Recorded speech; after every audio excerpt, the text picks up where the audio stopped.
Hey guys, welcome back to our channel. So in this guide, I'm going to explain how to set any sound or song as an alarm on an Android phone. So I'll walk you through the process step by step, so make sure that you follow along carefully.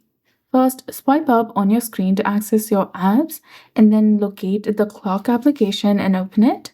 Once the clock app is open, tap on alarm in the bottom left corner of the screen. Next, tap on the plus icon in the top right. A menu will appear. Here, you can create a new alarm. You can then choose the desired time for your alarm to go off, and you can also select the days you want the alarm to be active. For example, we'll set it for tomorrow. Crucially, you can scroll down to alarm sound and ensure that it's switched on or the toggle is on. Tap on alarm sound to change it, and make sure that the ringtone is selected and tap on it. This will open a new screen. You can tap on the plus icon in the top right corner.